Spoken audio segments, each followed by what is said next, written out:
Hi, everyone. Good afternoon, and welcome to the Caribbean Women in Leadership Trinidad and Tobago National Chapter's first ever webinar, which we hope is the start of many meaningful conversations in the future. My name is Ashlee Burnett, and I'm the current chair of the National Chapter here in Trinidad and Tobago.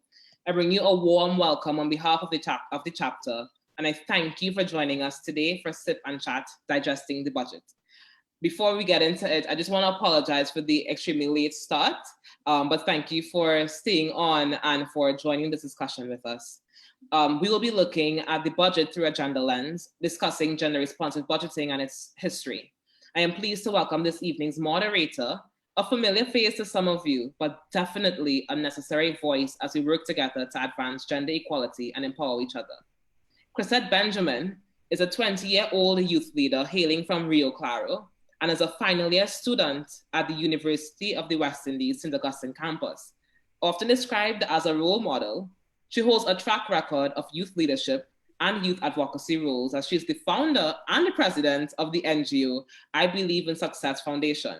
She's also the vice chairperson of the Nariva Mayaro District Youth Council. On an international stage, Chrisette has represented Trinidad and Tobago as she was a youth ambassador under the US Embassy in 2017.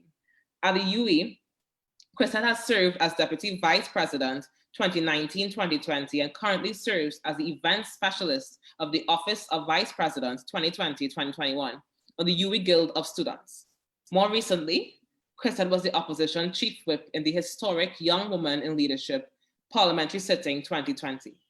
Chrisette is also a writer for the Caribbean Insight magazine. Chrisette, I welcome you and thank you so much for moderating this discussion with us. I trust that we'll have a really great evening, and so I pass it over to you, Chrisette. Thank you so much, Ashlee, and thank you for having me. Pleasant good night to the Facebook Live and to all those who are logged on Zoom. It is indeed an honor to moderate this very pertinent discussion as we talk about gender mainstreaming as well as gender responsive budgeting. It is indeed my privilege to be here to listen to this conversation, and we have some experts who would be speaking to us tonight. I am willing to listen and to learn as we hear from these experts. So let me dive straight into panel. I must read a quote that was actually discussed in our budget presentation today, the debate that happened online. And the minister, Ayanna Webster-Roy, once said, that's how gender inequality propels intergenerational poverty, limits human development, and stifles development. So this is why this is very important. So it is my honor to introduce Tricia Basdeo. Tricia Basdeo-Gobin holds an MSc in Gender Development Studies and BSc in Psychology from the University of the West Indies, St. Augustine. Presently, she works at the Institute for Gender and Development Studies, UE, as a team member of the Outreach Research and Partnership team. Her portfolio includes work on gender-responsive budgeting, gender-based violence, men and masculinities in the Caribbean, and gender mainstreaming and development. She's a feminist and advocate for gender justice and equality. Tricia sits on the executive committee of the Caribbean Male Action Network and is a sexual reproductive health and rights changemaker with Cariman and the Men Engaged Global Alliance. Another person that we need to introduce, I'm really looking forward to hear as well, is none other than Nana Oye Hesabin. Nana Oye Hesabin is the founder and executive director of Shida Sustainable Development Solutions Limited. She is a social economist and gender expert with over 20 years international experience acquired in the Caribbean, Africa, United Kingdom, and the Americas. She has worked with governments and international organizations, development banks, and even NGOs. Nana holds a Master of Economic and Social Studies degree in Development Management, specializing in poverty reduction and sustainable livelihoods from the University of Wales, UK, and 2 Bachelors of Art degree in Economics and French with a minor in pre-law from the Indiana University of Pennsylvania, USA.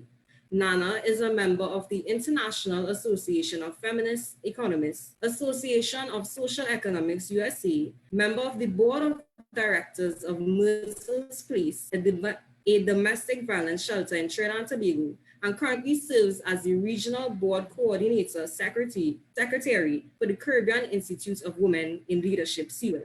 Prior to her organization, Nana worked with United Nations Residence Coordinator's Office in Trinidad and Tobago, coordinating technical support by United Nations heads of UN agencies to the government and people of Trinidad and Tobago. Working on socio-economic and gender justice issues for Nana is more than just a career. To her, it is a unique privilege to affect lives and advocate on behalf of persons who want to advance change in their countries, communities, and institutions.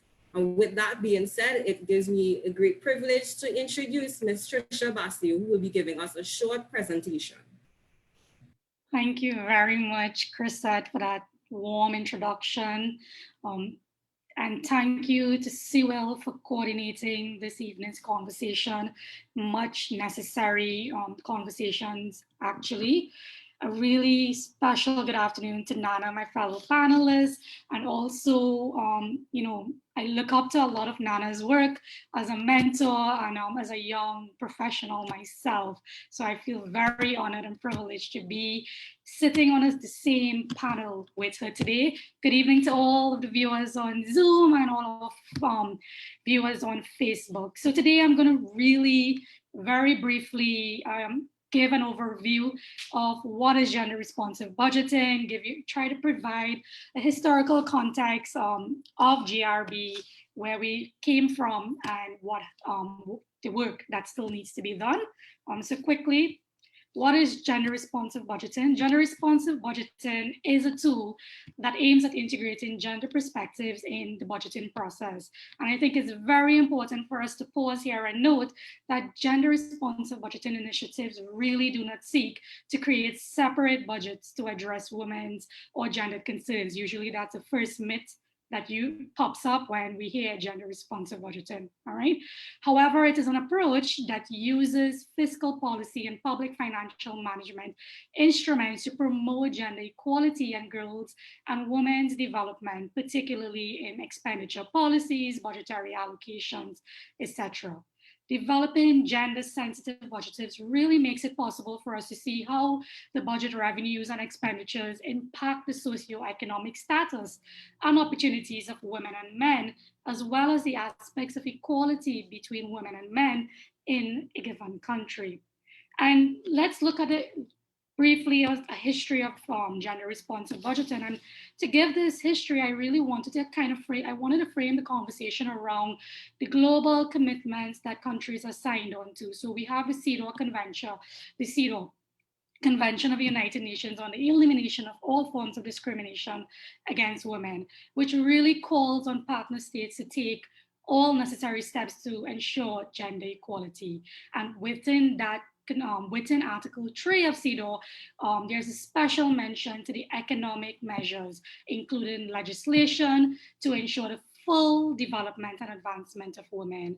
In 1995, and as we're actually commemorating the 25th anniversary of the Beijing Declaration Platform for Action this year, in 1995, this action called for the integration of a gender perspective in the budgetary decisions on policies and programs, as well as the adequate financing of specific programs for ensuring equality between women and men. And this was endorsed by both government and CSOs in Beijing 25 years ago.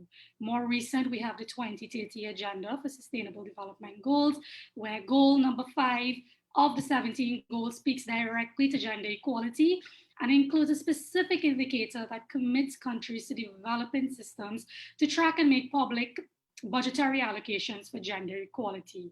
So what would a gender responsive budgeting approach be looking for? What are we looking at when we in the budget when we're talking about gender responsive budgeting? There's 5 main points I want to address here. We must look at a situational analysis, looking at the gendered issues in all sectors. Across all sectors, we need to streamline a situational analysis. And this can be by simply asking questions such as, what is the situation of women and men? even looking at the subgroups of women and men in the sector or program to be analyzed. Also, what are their interests, their needs, vulnerabilities, priorities, are there differences between women and men that needs to be considered. Also, the second point here is we need to consider conducting analysis of policies address the gendered nature of the situation.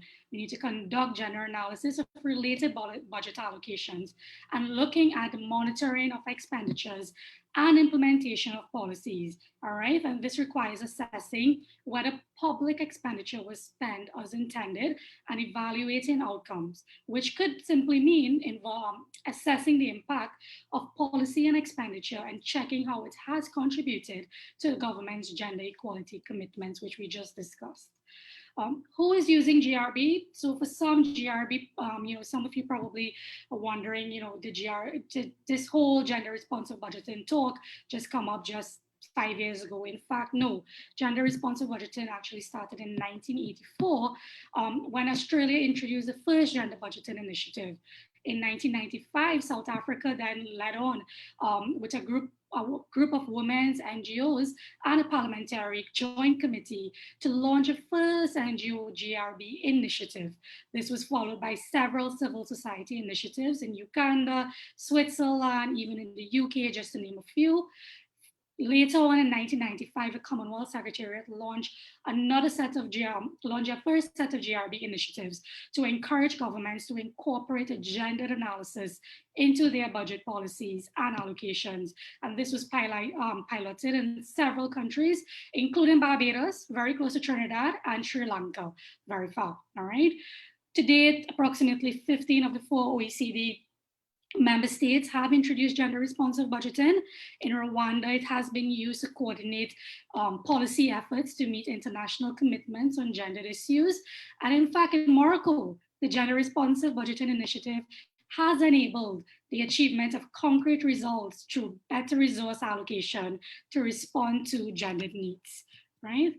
So simply put, we know that budgets can impact differently on women and men, all right? Different groups also on different groups of women and men.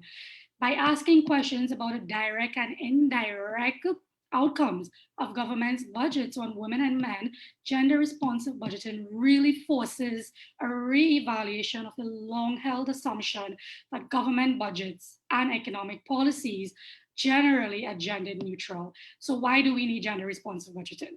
One, gender responsive budgeting helps us to improve efficiency and impact by ensuring that expenditure benefits those who need it the most, all right? It helps us to avoid intensifying different vulnerabilities women and men, girls and boys, or may face, or by widening the gender equality gap.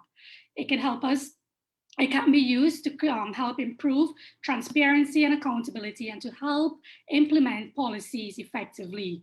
And when we think about accountability, it helps a country it ensures greater consistency between economic goals, the social commitments, the gendered commitments, and it can be used to help governments to report on to report their progress on such compliance with national and international commitments.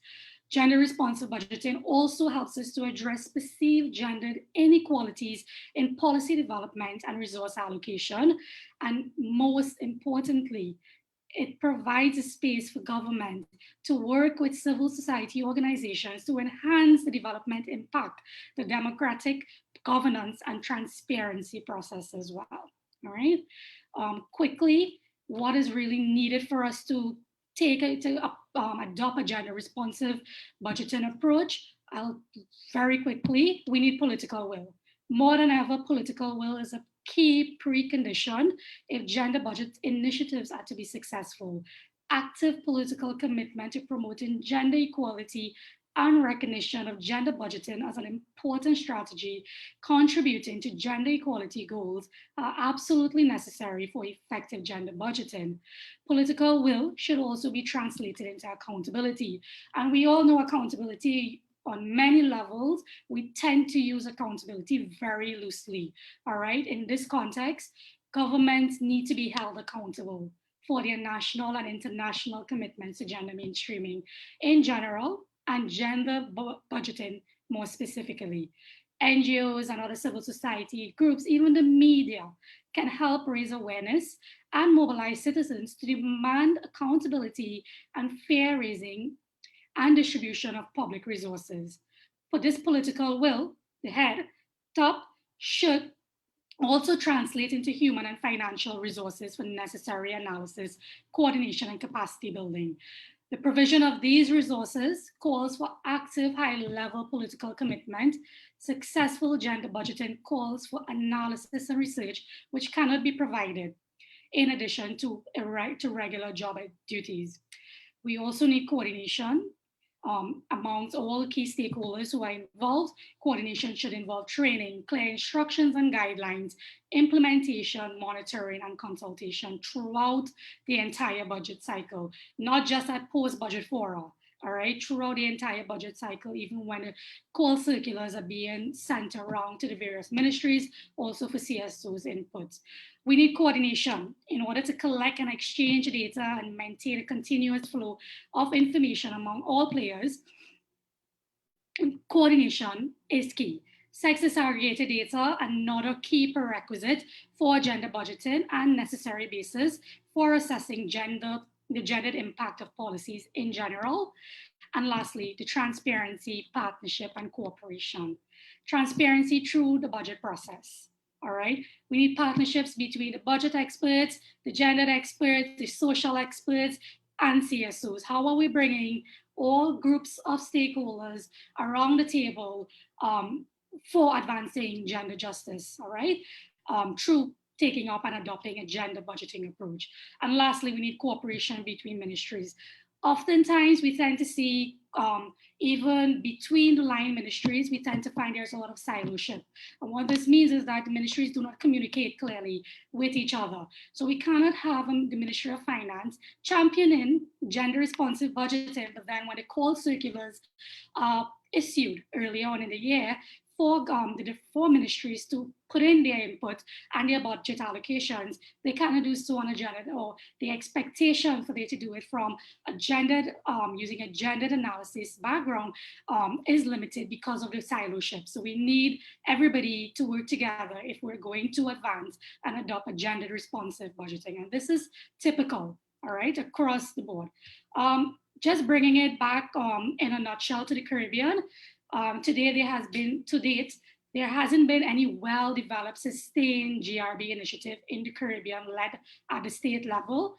The earliest gender budget initiative would have probably been in the late 1990s when the Commonwealth Secretariat launched a gender responsive budgeting approach in Barbados, which really was a pilot project to form a training seminar for government officials who would then take the training required participating ministries, in essence, to conduct gendered analyses of their budgets, which included examining expenditure on targeted programs, expenditure on government employees, etc. And again, we go back to the political will. The initiative did not progress beyond the pilot as much of what we would have expected because of the lack of political support. I want to bring the conversation to Trinidad as I wrap up, Trinidad and Tobago. Civil society organization, and I'm happy to see that Hazel Brown is on this call as well, have been really calling for this approach for more than a decade now, all right? And we need to acknowledge the work of the women's movement led by the network of NGOs for the advancement of women and their call for gender responsive budgeting. In Trinidad and Tobago in 2012, gender budgeting activities took place, and it included a series of activities, including a 3-day capacity building workshop for public policy and planning officials. And there was a began preparing for a gender budgeting toolkit, which has since been completed. Also the formation of a 3-year action plan for taking gender budgeting across all government agencies. Then in 2014, the then Minister of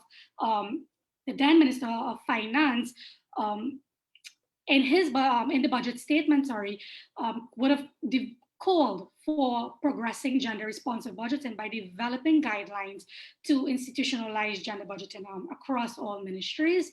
Again, that was just left on the back burner for some time and was picked up in 2018 when the Parliamericas held their 10 gathering for gender equality, which really brought together parliamentarians from across the region alongside civil society activists. And again, it was reasserted, reaffirmed that gender responsive budgeting needs to be put on the agenda if we are going to meet all of the commitments that we're signed on to, including the 2030 agenda for sustainable development. The IGDS in 2017 started a series of initiatives as well, calling for a gender responsive budgeting, building on the legacy of that was already set by the women's movement and a network of NGOs for over a decade. As I leave this part of this evening's proceedings, I wanted to leave a quote by Diane Elson, one of the pioneers of gender responsive budgeting from the earlier days when the conversations now started. And she said, most governments have expressed a commitment to gender equality objectives and to gender mainstreaming, but often there's a gap between policy statements and the ways in which governments raise and spend money. Most governments have also expressed commitments to greater transparency and accountability, but there is often a gap between participation and consultation in the formulation of new policies and legislation and in the allocation of resources. So again today, we come before you again today calling for gender responsive budget initiatives that can help to close gaps, ensuring that public money is raised and spent more effectively. Thank you. Thank you so much, Tricia Basdeo, for that very insightful presentation. There were some key points that I would just like to reiterate for those who may have joined late. Firstly, gender responsive budgeting is not new. Tricia indicated that it is something that existed since 1984. Secondly, the reality is that men and women are affected differently. Hence the reason why we are calling for gender responsive budgeting. And lastly, one thing that really stood out to me is that for this to actually work, you need to have cooperation between the various ministries. So once again, Tricia, thank you so much for this really insightful conversation that we just led. Now we'll move on quickly, and I'd like to invite to give a presentation none other than Nana.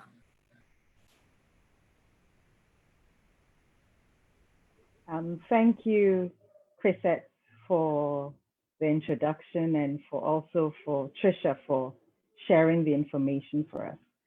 Now, as Tricia had indicated, gender budgeting is really nothing new. It's something that has been on the agenda for a while. The Caribbean has been talking about gender budgeting, and we really just need to move the notch from theory, from talking about it to actually doing it. As Tricia said, we already have a toolkit that has been developed, especially I want to bring it home to Trinidad and Tobago. The question we need to ask ourselves is, why hasn't it been implemented? And what are the implications then, or what are we left with as a people in the absence of that? So I am really looking forward to the conversation. I think Tricia has said it all in her presentation in terms of what it's about. Now we just need to have a conversation now about the current budget that was put on the table. And let's talk about it. Let's see how we perceive gender budgeting to have worked with that, if it was applied, what we need to look at as civil society, as academia, as government workers, what we can do together in the absence of a gender budget to make sure at least that no one is left behind.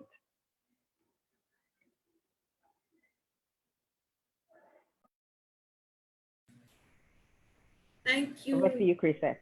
Okay, thank you. Sorry for the delay. Thank you for your contribution there. So before we even jump back into the panel discussion where I'll be asking questions where we'll guide the conversation, I would like to encourage persons who may be logged in on the Zoom or even on Facebook to put your questions in the chat. Put the questions that you can direct to either Nana or you could direct to either Tricia.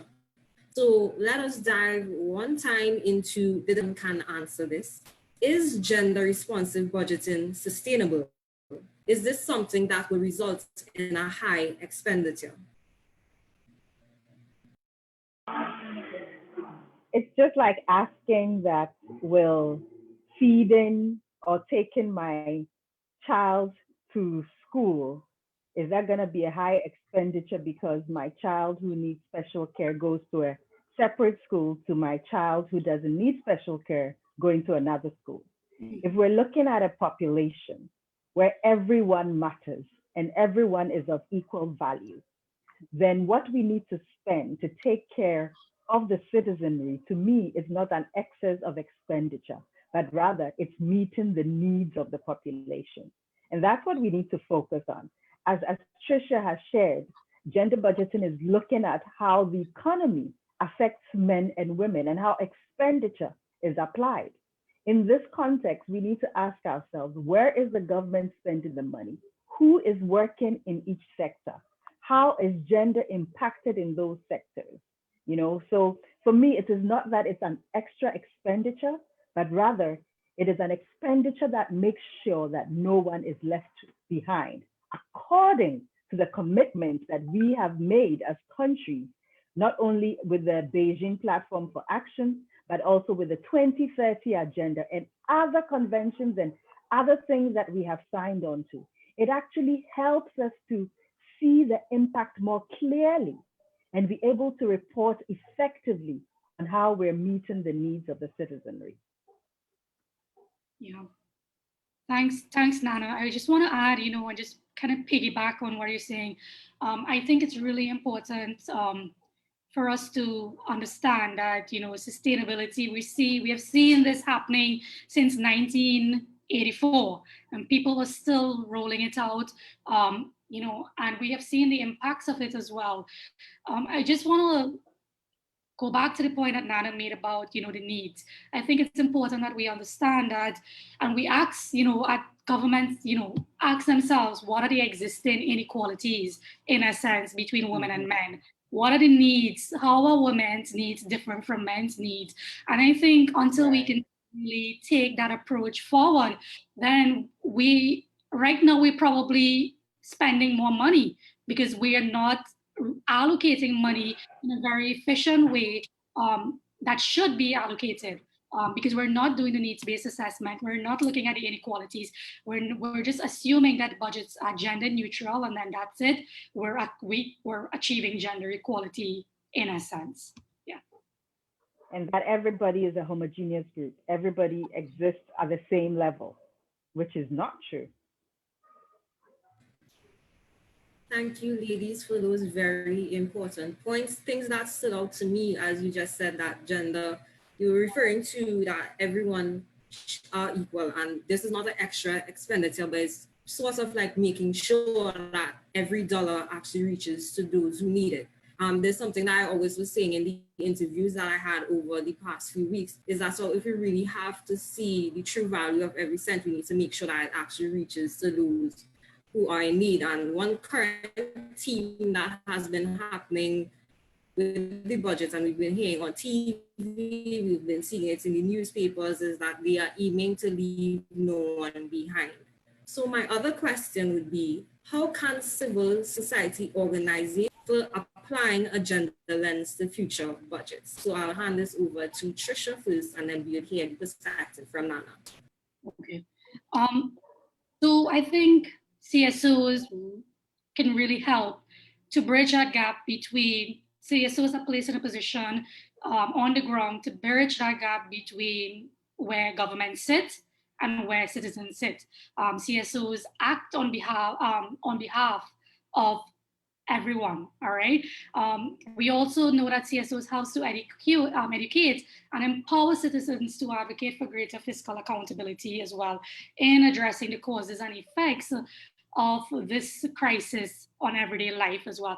And I wanted to bring the conversation as well, where most of civil societies and the women's movement in particular, because there's a big difference there as well, is that, you know, the woman, you know, the center of discussion women's movement and that who have been advocating for gender responsive budgeting, they focus on the household. And when we think of the household as that basic unit of analysis, so they are the ones who tend to look at the nutrition, they look at care, love for children, how are we taking responsibility for the sick and aged? What about gender socialization? How are we looking at gender-based violence across all sectors, as cross-sectorial as well?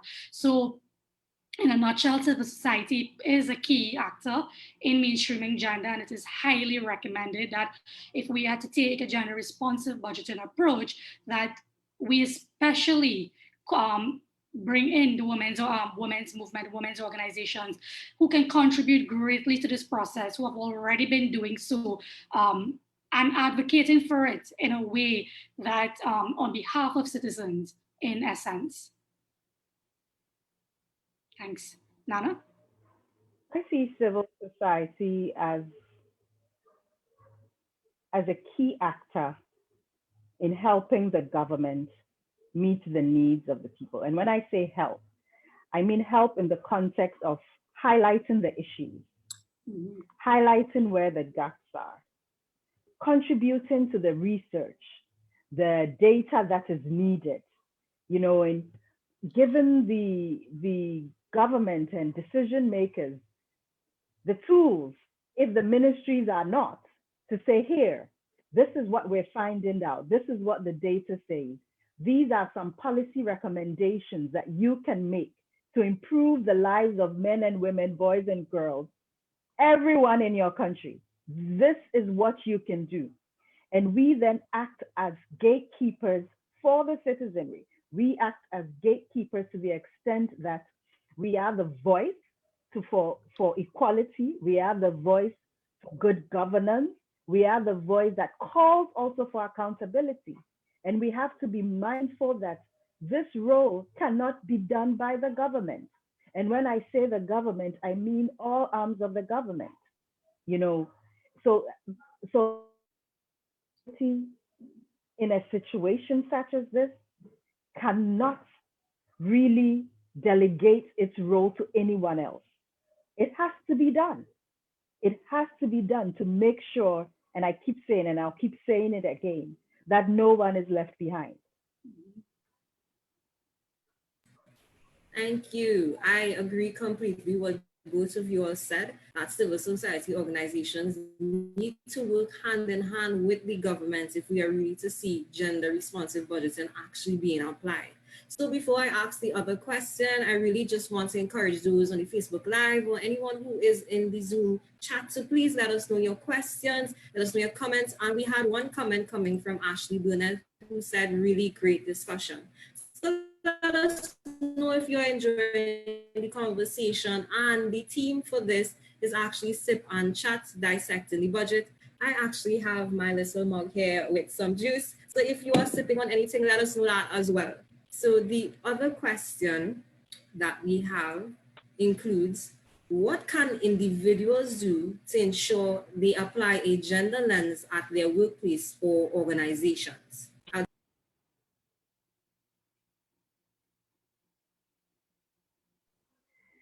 Well, who are you asking that first? I didn't get that last bit from you. Is that to me or to Tricia or anyone? I was directing, anyone could answer, but the question was, what can individuals do to ensure they apply a gender lens at their workplace or organization? Okay. I think Tricia started in her presentation by saying that you have to start off with the analysis. You have to start off with, in your workplace, whatever you're working on, you have to ask yourself 2 questions to start with. How does it affect men? How does it affect women? How does it affect, then you dig deeper in your country context, the different groups of men and women, ethnicity. If you also have a high divide of rural and urban, you have to, in other words, what we call, you're looking at the intersectionalities that are operational in that sector. You have to dig deeper, because to think men and women are the same across the board is not true. You have to dig deeper in your country context. or in your organizational context based on your target audience, your stakeholders, to see how your work impacts them. You have to collect data. In other words, you have to make sure that you are documenting things and not necessarily blanketing information. So for instance, let's say you work for TSTT. We were able to provide network connections to 50 persons in the country. How many of these persons are men? How many of them are women? Why is this important? Because TSTT might see, why is it that probably young men are not getting connected as much as young women? It gives you an opportunity to dig deeper and ask yourself, is it that they cannot afford it? I'm using this just as an example. Is it that probably where they are located, they are not accessible? So you want to find out why there is a disparity between one group and the other in your workplace, why you're not meeting everybody at the same pace that you would like to. In other words, why is your service not reaching everyone? And I believe no matter what institution you work in, you can apply a gender lens to your work and be able to make sure that whoever you serve all equally. Tricia, I'll give the opportunity for you to add. I think, Nana, you covered it quite, you summed it up very well. Yeah, I just I agree with what you're saying, particularly the importance of data. That data component is very critical. It allows you, even at the workplace, as a question is directed to the workplace, it allows you to really take a step back and look at, how are we seeing the different needs of women and men. Yeah.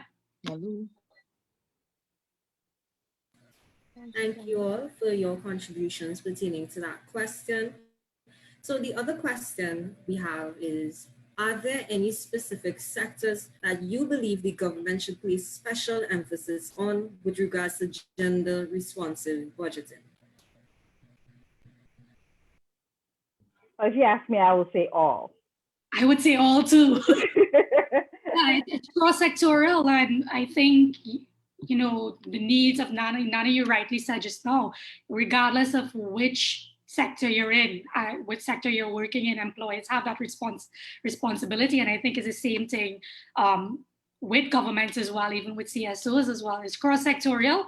I think also paying particular attention to key issues as well that are cross-sectorial. And, we go back to the issue of security and gender-based violence against women and girls as well, looking at, I think what's important, Chrisette, is it's across all sectors, but there are particular issues that you need to streamline and you want to focus on as well when you're looking at the needs.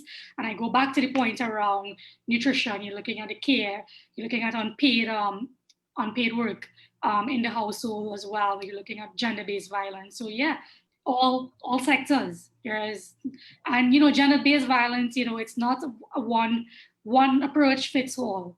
It's, you really got to experiment what may work this year for your analysis. You may feel like you need to adapt and adjust next year. So it's really, and it's not a model that you can just pick up from. Let's say we pick up what is happening in India. They rolled out gender responsive budgeting across all their ministries, which is perfectly fine. But if we bring it back to the context of Trinidad, we may find that, well, okay, we can take small steps. So, why, if we cannot look at rolling it out across all ministries just yet, how can we just think about taking the smaller steps? Okay, well, let's start with the Ministry of Finance, or let's just start with social development, or we could start with the Ministry of Housing and Urban Development as well. Yeah, Nana? And that is actually what Rwanda did, because yes, the IMF actually had a study to see what, how governments who had applied gender responsive budgeting, how they were doing.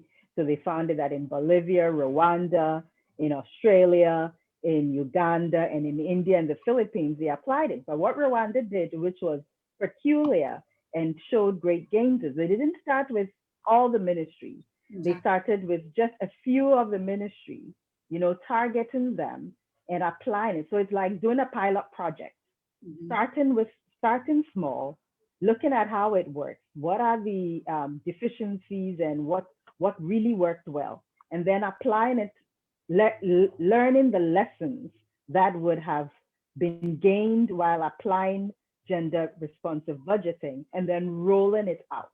Now, for countries that are nervous about gender responsive budgeting, I would recommend go that route. You know, start with a few ministries, learn some lessons from those areas, see what can work best, and then roll it out. But to actually say that it should only be for those set of ministries and that's it, no. It's because what that means is that you will be then meeting the needs of your citizenry, only stakeholders in that sector, while the other sectors that you're not addressing, you will experience inequalities there. So you will be diminishing inequalities in the sectors that you apply gender budgeting to, while you leave the others that you're not applying gender budget. So it's a phased process if you're nervous about it. But if you're bold and you're confident, especially if you've had a toolkit for so long and you've been doing that, and you know, just the theory, you're so full of theory, it's time for application. Yeah. I just want to add to Nana's point. You know, it's really, you know, I think it's important.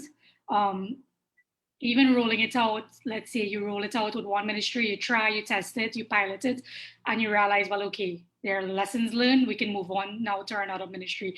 And I just want to draw an example, because many people, you know, when you think of gender responsive budgeting, you would think that the first place you need to start is within your social development ministries. Right? I want to draw an example to the Institute for Gender Development Studies. We started this project at the IGDS last year, with the Ministry of Housing and Urban Development. And we're currently in the process of rolling out a pilot project for gender responsive budgeting with them. And it's not a ministry, you know, a lot of times people hear us, okay, you're piloting with the Ministry of Housing and Urban Development, but not why. Why are you not tapping it into your social development service, your service, your Ministry of Social Development, Family Services, or even going through with your gender and child affairs? But I think it's important, you know, it's baby steps. We started off with the hope of going through with one particular ministry. We did a test. Okay, we looked at what worked, what didn't work. Then we got approached to roll it, you know, to do a piloted project with the Ministry of Urban Development as well. So, you know, to go back to your question, Chris said about, you know, should it be any particular sector? I'm drawing the example to show that, you know, gender responsive budgeting can happen at through any sector. What's important is how you carefully tread through the process of gender responsive budgeting, going through all of the, you see those principles that I just went through, how are you taking all of that into consideration? How are you also taking into consideration, again, going back to working with civil society organizations, how you're bringing them into the discussion, even within the private sector. All right, gender responsive budgeting can be rolled out at the private sector level as well. It's not just it's not just an approach that needs to be rolled out at the government level. How is the private sector also calling on governments to be accountable as well, even as they're thinking about gender equality and the commitments that they also have to their employees as well? Yeah. Now, if you're really brave, I would then say you start with your high income generating areas for your economy. Why would I say so? You want to see how the wealth is distributed in the country. Who is it that is really benefiting the most out of your high-end GDP contributors? This is important if really you're interested in addressing inequalities, because if most countries tend to invest and focus a lot on their high-end GDP contributors, right? So in Trinidad and Tobago, we know it's what? Oil and gas, right? Who is working in the oil and gas sector, right? At what levels are men and women? What are the different groups of men and women that work there? We need to look at that. And we need to then assess and see, is it trickling down? Or are some people being left behind? And if there are some people being left behind, this is where then civil society can, together with academia and together with all the actors, say, hey, here are some policy actions that we can take here to make sure that what brings in the wealth to the countries is equally distributed. Yeah. Thank you, ladies. That was really insightful. I agree completely, as well as the comments on Facebook, as well as the discussions that are happening on the Zoom chat right now. People are agreeing completely. So I do acknowledge that Ms. Hazel Brown has unmuted. Do you have anything that you would like to contribute before we proceed with the discussion?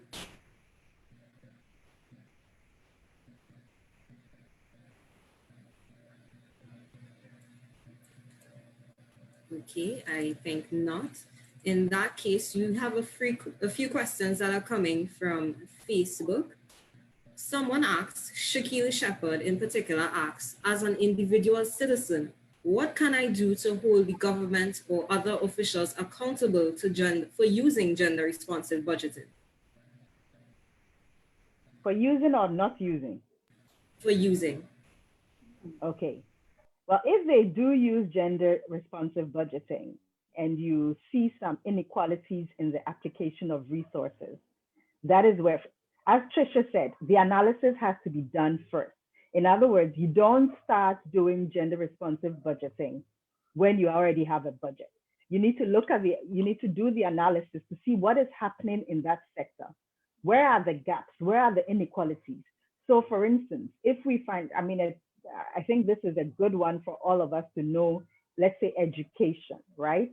And right now we know there are situations where there are laptops, persons need devices, internet connectivity, etc. The analysis needs to look at who are the men and women who are lacking in this area, right? If you find out that they are lacking, and you find out, for instance, there is a high group of men or women who need this support, yet the budget is given at a blanket level. So it's saying 300,000 or 300 million to the Ministry of Education, but it's not breaking it down to see that the 300 million that is being given to the Ministry of Education is going to address the gaps that would have been recognized in the analysis. Then you need to call it out. Then you need to say, hey, Mr. Minister of Finance, I'm very happy you're giving the Ministry of Education 300 million, but that 300 million, I don't know where it's going to. Or I see 300 million going to X, while this research is showing that there is a deficiency here, and that sector is only getting 20,000 or 200,000 or 100,000, which is not going to meet the need.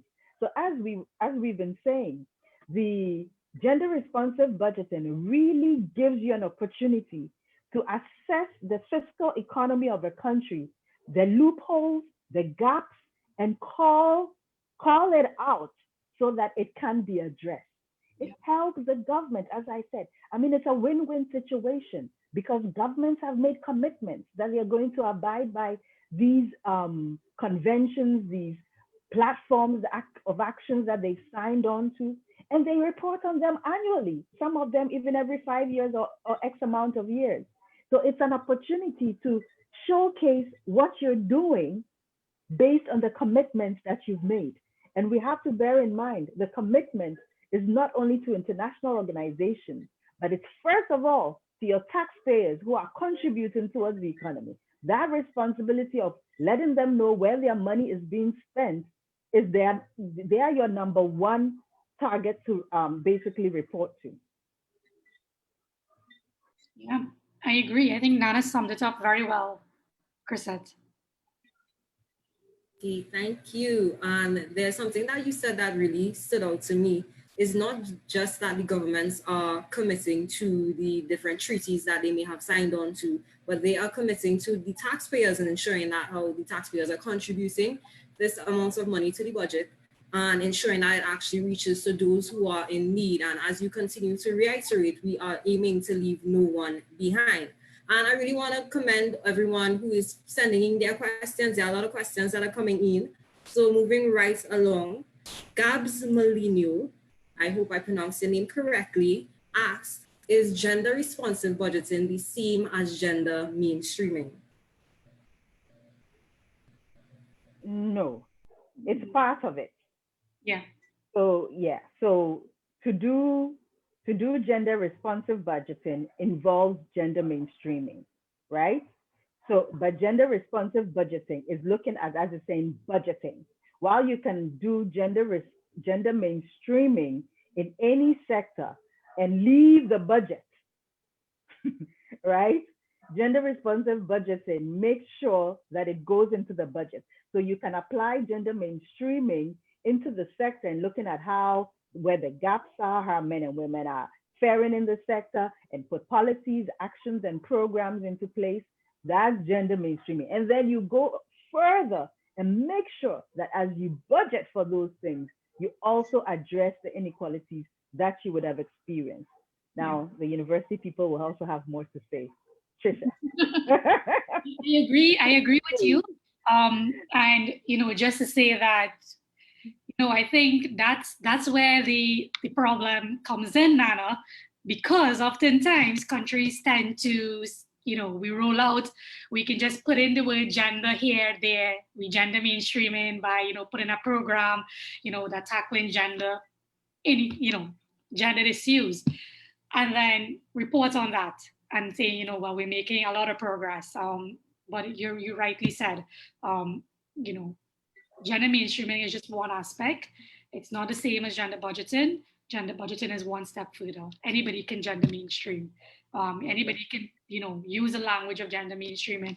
You can roll out training for some of your staff, letting them know about the commitments, the international and regional commitments we signed on to. That is a form of gender mainstreaming by itself, but it does not necessarily mean you're progressing. Gender budgeting allows you to progress. You can roll out gender mainstreaming in your national development plans, but if you're not financing for those budget, if you're not putting a gender responsive budgeting approach to those national development planning that you're talking about, your mainstreaming gender in, then there's no progress. So they both work hand in hand, but gender, as Nana rightly said, gender responsive budgeting is one step ahead of the game. And it's a sustained methodology as well. Thank you for that. And what ties into your contribution just now is a comment from Ms. Hazel Brown. She said that an important action that can support gender responsive budgeting is skills training, as you rightfully said, in the gender responsive policy making. What is to be done, why, and by whom? This is her question. Is it a question or a statement? I will repeat the statement. She said that an important action that can support gender responsive budgeting is skills training in gender responsive policy making. So what is to be done, why, and by whom in order to achieve this skills training for gender responsive policy making? Okay. I got you. So what needs to be done is actually saying the skills training needs to be done, right? So you don't only get the training in how to do the analysis, but also training in how to apply it, right? And then how to derive gender responsive policy action to address the issue.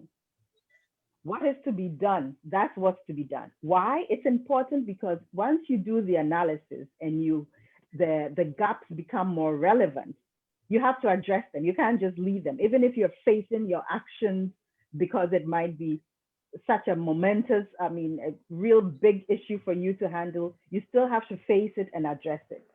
And that needs to be done. By whom?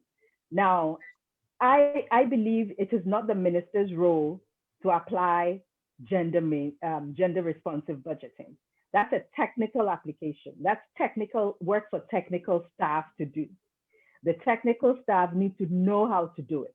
The minister needs to understand why it's important, and hence for him or her to advocate on it and speak to it, right?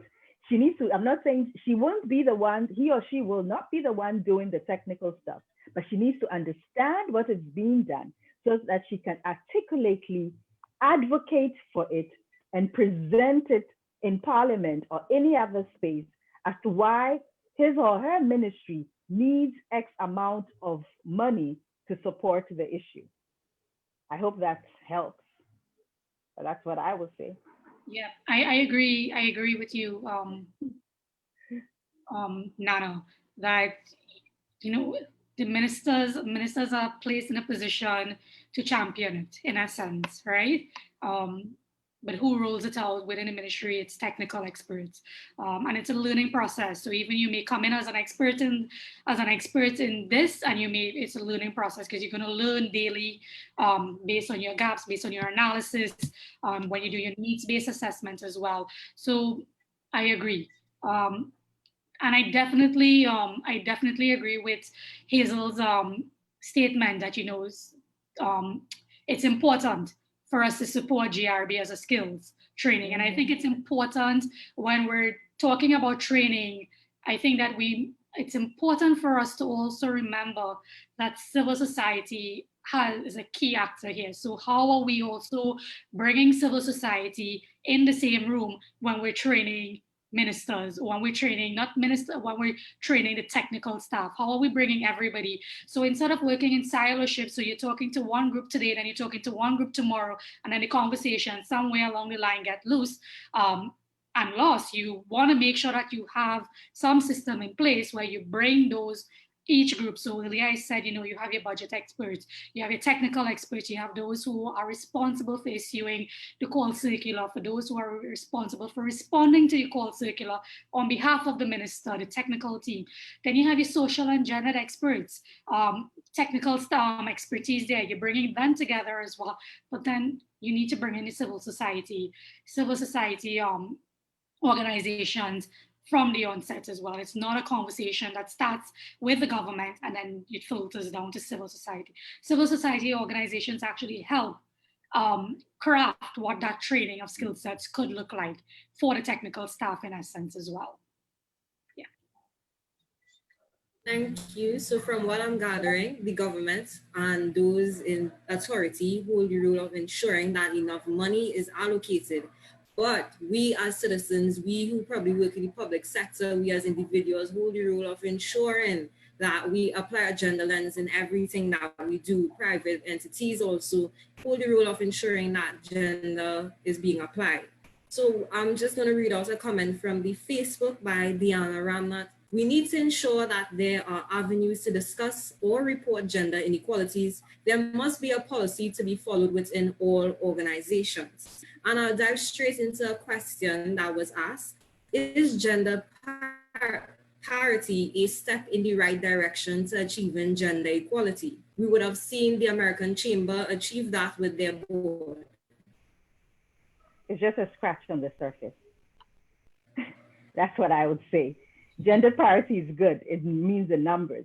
But if you have gender parity and you're not working with a gender lens, it means nothing. In other words, you have 5 men and 5 women on a board. That's great. However, are they knowledgeable about what it means to apply a gender lens? In their work that they do, are they looking at the inequalities that exist between men and women? Are they looking at the various organizations that they represent? What are the gender issues in those organizations? How is the work life of their employees being addressed? Is sexual harassment an issue in their organization? Is work-life balance an issue in their organization? Is parental leave an issue in their organization? So while it is important to have the numbers, which is great, it's just the beginning. It just tells me that, oh, you recognize that gender equality is something to aspire to. Now, let's start working now and dig deeper and handle the real issues that affect your employees. Yeah, I agree. The numbers, having the numbers doesn't mean you're achieving gender equality. And it goes back again to at the organizational level, even with programs and projects, right? You have all of these projects and programs implemented at the ministerial level with gender mainstreaming. You're rolling out gender mainstreaming, but unless It's the same concept, unless you can really take into consideration the real gendered issues and social issues that people face. And when I say people, I'm using it loosely to mean women and men, all the subgroups in between, those who are most vulnerable, then you're really not achieving anything. Thank you. And at this point, I would like to invite Ashlee, who actually wants to give her inputs in terms of the discussion and where it's going thus far. Hi, just one point that I would have liked to make. It's with regards to, in the workplace, a lot of times too, in adding to that last point, women aren't able to probably take higher positions, and so because of their life at home, and so having to take care of the home, take care of the child, and ensure that all that is done, it's hard for them to say, yes, I can take on this promotion now, because it requires them to be probably not at home much. And so in balancing that, I think that's something that organizations and companies must look at. How do we ensure that women are able to advance but still be able to balance, that work life? So it's hard. Sometimes you see women as VPs and all as presidents, and you wonder, why aren't they appointed? But some people don't think that the possibility is that they are unable to accept position as president because they have so much to balance. So that's all I wanted to just chime in there. So then, Ashlee, then it makes us have to then go deeper. How can we then address the issues which she has at home? Where is that, as my little niece will say, caring is sharing? You say you love me, but I'm burdened with all the work and I'm working as well. Come on, man. We have to then address that issue, looking at gender roles and gender norms at the household level so it can translate. Now, mind you, we're talking about the economy, we're talking about income, we're talking about economics. So what it also means then is you're looking at being able to have a productive workforce where everybody can contribute towards the economy. So if I am choosing not to advance because I have issues in the home, in other words, if let's say I was a single mom, or maybe I had a husband who was not very responsible at home, then my family income is really diminishing because I am making sure that I stay at that same income level when I could have risen and benefited more. And my contribution based on my work, if let's say I was in the export industry, I could be generating more for the country by the work that I do. So if we look, we have to look at it across all spectrums, and then we can really see that gender equality, when you address it at the household level, it can translate throughout and also lead to economic abundance for a country, because everybody will contribute and not be feeling that they can't, because a lot of people have great talent, great talents, which they shy away from using because of other factors. And we're really underdeveloping our countries because of that. I have talent, but oh gosh, I have to study, I have to do the homework, I have to do the cooking, so come on, this dream of mine, it can take a back bench. I'm not going to fulfill that dream now. Meanwhile, if I had someone who was supporting me to make sure that all those things that keep me back from achieving my dreams are addressed, hey, I could be productive, I could be happier, I could then contribute towards the economy. Not only then does it benefit me, it benefits other people. The government will be able to then share the wealth across the board. It's a win-win situation. Gender equality, I say, is a win-win situation. If anybody doesn't get it, then they need to come on board. Nana, I just want to add, you made a really good point there that just triggered something to me, that in fact, we're talking about gender responsive budgeting at a national level. We're talking about it at local government level. But, gender responsive budgeting is something that can even, someone earlier on the call, one of the questions that came in earlier was at the individual level, how can we hold government accountable? Let me tell you something, gender responsive budgeting can actually start within your own household. So exactly what Nana just said, you can take that synopsis and you can start to practice gender responsive budgeting within your own household. How is your needs different from your partner's needs, your children's needs, and let that kind of sink in. That can be your basis for where you start as well.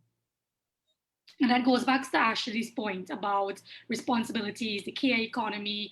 Women can, are faced now, are more vulnerable to not being able to take up senior positions because they're predominantly responsible for taking care of the children and taking care of the house.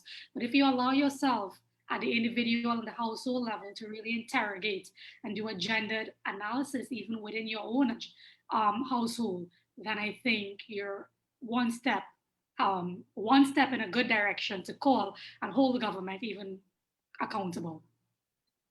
Thanks. Thank you for that. As Nana said, gender equality is a win-win. If people don't get it, then we just don't know. And also, I really like the point of incorporating gender responsive budgeting at the individual level, at the household level, because it starts with the individual if you really want to see that playing out in the rest of society. So going back to the point with women and their inability sometimes to take up positions, Kevin Rivero asked, would delegating responsibilities work as a proposed solution in order for women to advance as an executive or the corporate ladder?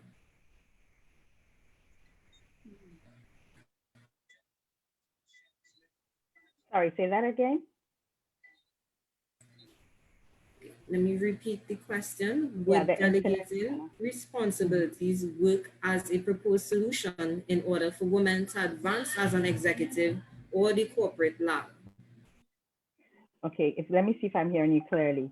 Will gender responsive budgeting help to advance women in the corporate ladder? No.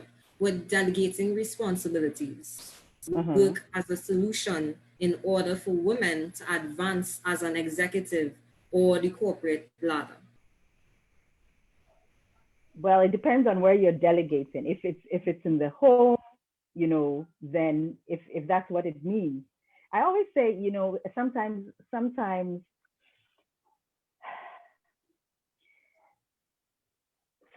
it's important for us to recognize when we need help and not pretend as if we're super women, and when somebody once asked me, would you get somebody to clean your house? I said, yeah. And they said, why? I said, because I'm providing employment to somebody. They never thought of it that way. They never thought of it that here am I also contributing towards somebody's life.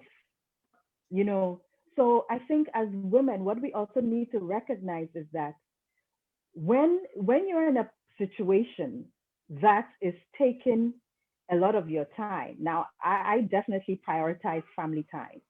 So I'm not saying that shift 100% of your time to work while your family is left behind. No. What I'm saying is that if you are in the home and you need help, delegate. And when I mean delegate to the extent that everybody in the household pitches in, right? Now that has to be an understanding that you and your partner have to make from the get-go, because unfortunately you have to negotiate that initially. You can't be, it's very sad sometimes that, a lot of people, behavior change, they say is very difficult. So if somebody is used to doing a certain thing and then they want to switch, it will take you a longer time. So that's why I always believe that self-actualization before going into relationships are very, very important, because initially, the beginning of the relationship, you can negotiate certain things that are easily negotiable beginning than when you're at the latter part of the relationship or you're advanced in the relationship. And so delegating or speaking about responsibility, speaking about who is doing what and how each of you will then contribute towards life in the home is important. Then if there is help that is needed outside the parties that are in the home, that is also should be discussed on the table. And then whatever needs to be delegated is delegated, not compromising the quality time and that you need to have with your family. I hope this helps. I don't know if Tricia has anything else to add, or even any of the audience, they might have something else that they want to share. I find the word delegating a little harsh. Kevin, you asked a question. If I think it's Kevin, Chrisette?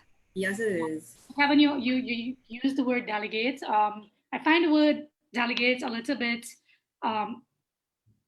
too strong. As Nana said, there must be a mutual understanding that needs to be your core, right? I feel like we should start using shared. It is shared responsibility, right? Why do I need to delegate to you, or why you need to delegate to me? It should be a shared responsibility level of understanding as well. And I think Kevin, it also stems as well, with gender socialization as well. How are we from a very how are we socializing a younger generation, our kids within the household as well, that it is okay. It is okay for men to do the dishes, and it's okay for girls to go outside. Simple things like that, basic understandings like that. I think we really need to start fostering conversations like that, telling boys, it's okay, you can cry. You don't have to feel ashamed for something as crying. So you don't wait until you reach to a certain age and then you're trying to initiate that. You start that conversation. But I prefer to use shared responsibilities rather than delegating. Thank you for that advice, both Tricia and Nana. And now we'll be moving into our very last question for the dissecting the budget. Remember, this is the sip and chat. And the last question, which I believe would encapsulate the entire purpose of this discussion, would be, does this year's budget show that we are heading in the right direction? What are your thoughts? Does it show if we're heading in the right direction? The question is, which direction do we want to go in? Yeah. That's a bigger question. Which direction do we want to go in?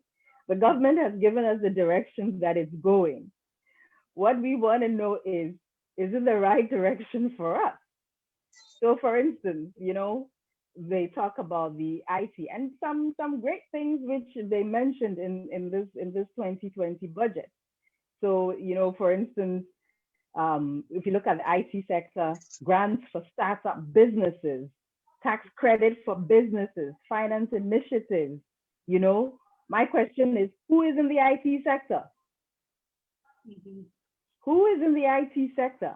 Who is going to be benefiting from these grants for startup businesses? What is the data telling us? I did a little research to see IT usage in Trinidad and Tobago.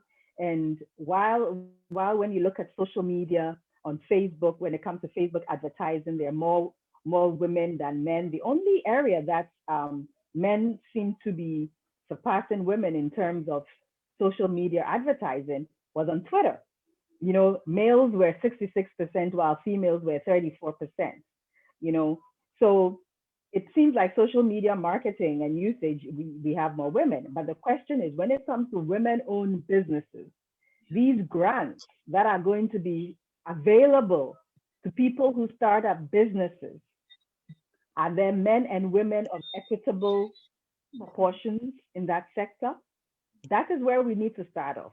So, for me, what I'm looking for civil society, academia to start doing now is looking at who works in these sectors that is going to be quite lucrative for this budget, or this shift in government policy that it is making, right? Who is working in that sector? And if one sex is more dominant than the other, what can we then do as civil society to encourage where the gaps are? For if it's men are not there, what can we do to get men, to encourage men to get into the IT sector so they can also benefit? Remember, we're leaving no one behind. I know some people will be saying, why is Nana mentioning men? This gender thing, isn't it about women? No, it's not about women. This gender thing is not just about women. It's about men and women. It's about making sure no one is left behind. It's about making sure that where there are gaps, you address the inequalities. So where are the inequalities in the IT sector? And you have to look at across the spectrum. In Trinidad, you have to look at ethnicity, you have to look at age, you have to look at urban and rural, to look at where is it? Is it that then because I am a young woman in the rural area, I won't have access to start up business? Do I even have internet? Is my signal wrong strong where I am for me to even start a business? Do you understand what I'm saying? So you're making sure that these grants that are going to be given do not only benefit one group of persons. I'll just stop at the IT. I have the other sectors as well, but I don't want to dominate so much. I want Tricia to also. I want to like most of my points actually are very in line with what you just said, just a different sector. Take, for example, the agricultural sector. We're prioritizing agriculture as well, right? We're using it to boost Yeah. But when you look at agricultural, just like the IT sector, who is predominantly works in the agricultural sector? We know, just like construction, men. All right. How are we taking into consideration the gender implications there? What about also the access to funds to small scale farmers? How are we taking that into consideration as well? So I would be particularly interested to see a more comprehensive oversight of the agricultural sector's interventions, particularly when it comes to land ownership as well. If you're using agriculture to boost as one of your key sectors now to boost your economy, I would like to see the unequal ownership of land. We know that women are more vulnerable to land ownership. We know that men historically own more land as well. So what interventions are going to be taken into consideration if we're going to encourage farming and productivity to increase income as well? Even things like, going back to access to information, institutional credits, even if we're looking at loans, small loans as well, I would like to see some more on that. And I mean, it's going to be a tax-free industry focus on agriculture. Tax-free, people. Tax-free industry focus on agriculture. What are the intersectionalities that we see in the agricultural sector when we look at Trinidad and Tobago? I was talking to a former colleague from FAO, just discussing the agriculture sector and farming. And, the data is amazing. You have 400 female farmers in St. Patrick East, while you have 3,275 male farmers. Yeah, that's what we're talking about. You have that's just one of pieces of the data. 3,275 male farmers in St. Patrick East and 400 female farmers. Are we sharing the wealth equally? This tax-free incentive that we're going to be given to the agriculture sector, I'm really happy that we're going to be focusing on making sure that we pump up the agriculture sector, because I believe Trinidad and Tobago has a lot of land that we're really not capitalizing on. So I definitely agree that as a policy move from the government of Trinidad and Tobago, this is a great one. However, it is not going to be equally shared if we don't address the gender gaps in the agricultural sector. What needs to happen now is, after we finish this CIVO Trinidad and Tobago chapter, an analysis needs to be done of all these sectors. Yeah. And then we need to then present policy positions to the government of Trinidad and Tobago and say, yes, this is great. However, you need to start looking for females to train to be farmers now. You need to have incentives and encourage them why it is lucrative or why it's important to go into this sector. Because mind you, some of us, because of our socialization, have also been given the view that, oh, this sector is, I'm not supposed to be in there. Forget about getting your hands and nails and stuff dirty. At the end of the day, if it puts money in your pocket, that's what I say. That's what makes a difference. If it puts money on the table and feeds your family, we have to shift our thinking. We have to really shift our thinking from colonial mentality to 2020. To 2020, where now, if a country is able to feed itself, it is more sustainable. Look at what COVID did to us. Look at what COVID did to us. I went to the market the other day. Ginger was what, 25? The next time I went, it was 40. I was telling my husband, babe, what happened? In just 2 weeks? Yeah. I mean, we have to think about agriculture differently than how our colonial masters left us with that mentality. We have to shift. And I believe that is when we will then, after we shift our mentality, look at how we're also socialized in some of these sectors, the gender roles that we have attained to these sectors. What this means then is that only one group of the population will be benefiting if we let things remain as is. When this budget cycle is over and we don't address the gap, only a group of the sector of the population will be benefiting from these tax-free incentives. Are you happy about that? I'm not. And again, which direction the government is heading, or which direction they want to head, right? Before we can even answer your question, Chrisette, we need to make sure we understand where the government wants to head. As Nana rightly said just now there, are we really taking into consideration to leave no one behind? And that figure there, that stats there from Nana really made some eyes pop tonight. I'm sure, Nana. I have to agree, as you were speaking, it's not just the agricultural sector. I believe in these spotlights on the budget and the economy, the Prime Minister mentioned that one way they're going to try to create jobs is through the construction and infrastructure. Girl, my heart ached when I heard that. Yes, because the construction sector is a passion of mine. You know, yes. It's a passion of mine because you know what? Guess what, people? Now, I've done a lot of work in the region in the construction sector. And what I have realized is a construction worker can make more money than you with your degree sitting in the government office. That is a fact. That is a fact. But we've been socialized that the sector is only for men. And so it's very few women you see in that sector. And so when I heard them say that it is going to be strengthened as a driver for strategic economic growth, I said, Lord, what is going to happen to the women? You know, we really have to now then think about how we're going to get more women to see this sector as lucrative, to see this sector as an opportunity for them to also advance and see this sector. I mean, I say we have to get women to see it, mainly because I believe that if the government just says it, if we as civil society don't start working from the ground, it's not going to happen. They can have nice policies and nice things, but if they don't come forward to engage in it, it will not happen, right? We need to do the research, we need to do the sensitization, we need to do the education, and we need to give them the training. And what I think is most important as well is contractually. Now, construction sector works by contract.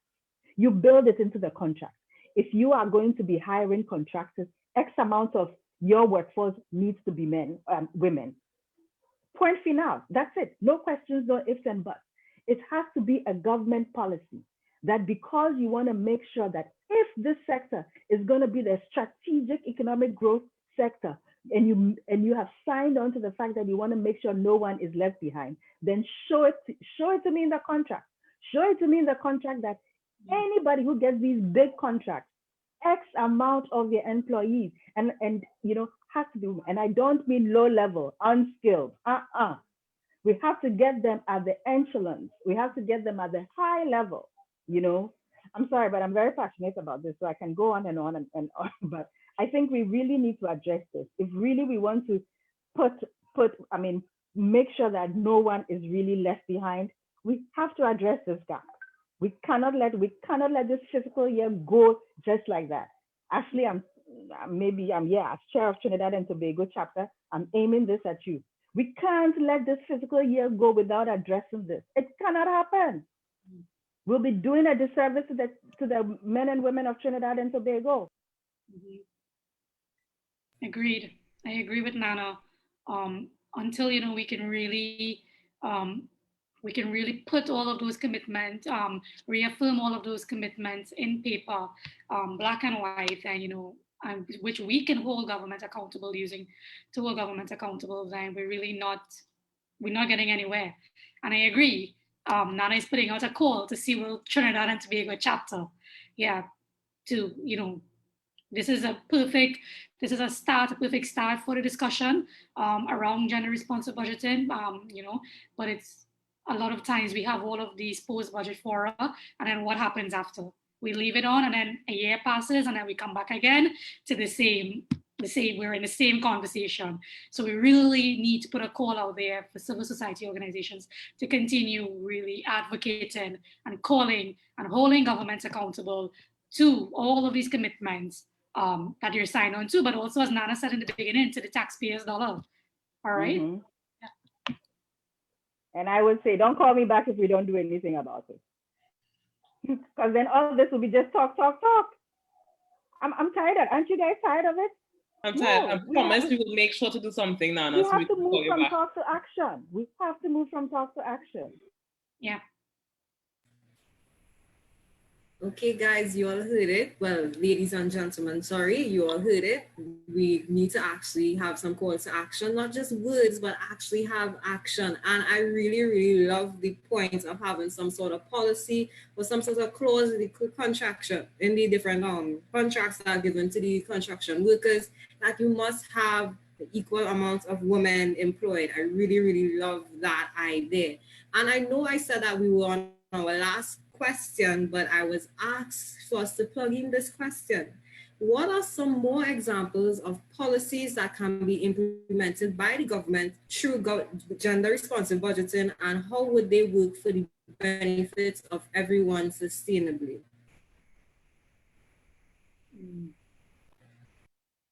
Hazel is still on? She is. It has to start with a gender policy. And that is like the, what should I say? It's like a bad word in Trinidad, isn't it? Because gender policy in Trinidad. Nana, you muted on accident. Oh, sorry. Yes. I was saying that the gender policy is like a bad word in Trinidad and Tobago because it's been on the table for I don't know how long, but it has to start from there. Because once you have a policy agenda in place that includes gender responsive budgeting, then ministries can then apply it. You know, it can be applied across the board. I think the second part of the person's question was how can they do it, Chrisette? If you remind me of the second part. To benefit everyone sustainably. It can work to benefit everyone sustainably because the analysis will show you who is not benefiting. And so when you see who is not benefiting, you put interventions in place to address those issues to meet the needs of the person who is not benefiting. When you give money to a program without knowing who needs what, you are likely to leave someone behind. Yeah. The benefit of gender responsive budgeting is making sure that, I mean, I'm not saying it, research says it all, IMF, World Bank, go online and see. That is the tool that makes sure that no one is left behind when it comes to fiscal policies of government.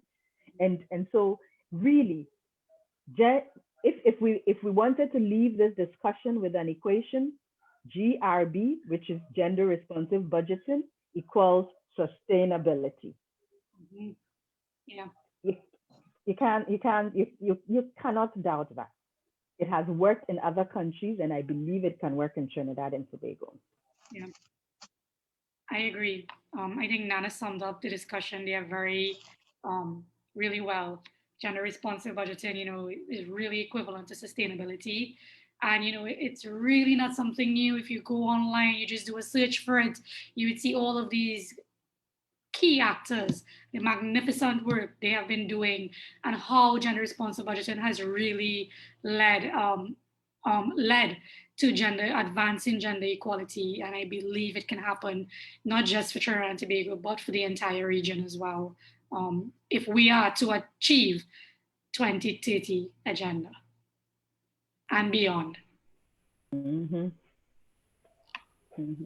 Thank you. And I just want to add to the equation that we just formulated that gender responsive budgeting plus gender mainstreaming equals sustainability. I think this is a perfect place for us to wrap up today's discussion. Thank you all, everyone who was on the Facebook Live, who left their comments. Thank you to everyone who was on the Zoom, who left their comments and their questions. And allow me to give the vote of thanks. Thank you to CWIL Trinidad and Tobago chapter for hosting this very pertinent discussion. Hello? Yes, I thought I saw, and I didn't want us to leave without someone asked, as an individual citizen, how do I hold the government or other officials accountable for gender responsive budgeting? Right now, information can be put anywhere. Mm-hmm. What you can start doing is do the analysis. Do the analysis, show them where the gaps are. Direct them to what they can do. Give them the opportunity to do it. If they are not doing it, then call them and say, this is what needs to be done. But there are different avenues. You know, there are so many different actors. The IDGS Center is there, the Trinidad and Tobago CWIL chapter is there. You can call upon them if you need the help to do the analysis. Do the analysis, see where the gaps are, present it to them, you know, with some policy actions, you know, that you can suggest to them and see where it goes.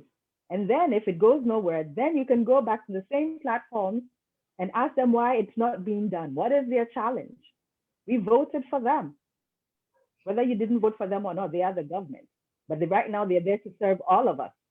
And so you can call them out and say, why is it not working? What is it that we need to do to help you? You know, so it's not a matter of sometimes accountability. We think of it as just they need to do for us. But sometimes if we really want to focus on nation building and see ourselves as active, we all have a role to play. So if it's not being done, you ask them, so what can I do to help you make it happen? Let them say, you know, if there is something that you can do. If you can do, then say, well, I've done what I can. Now the ball is now in your court to do the necessary actions that need to take us to the next step. Thank you for that. And that is an even better place to end the discussion. We all have a role to play in leaving no one behind. We must apply a gender lens as individuals, not just call on the stakeholders or the government to do so. We also have a role in this whole work to gender equality.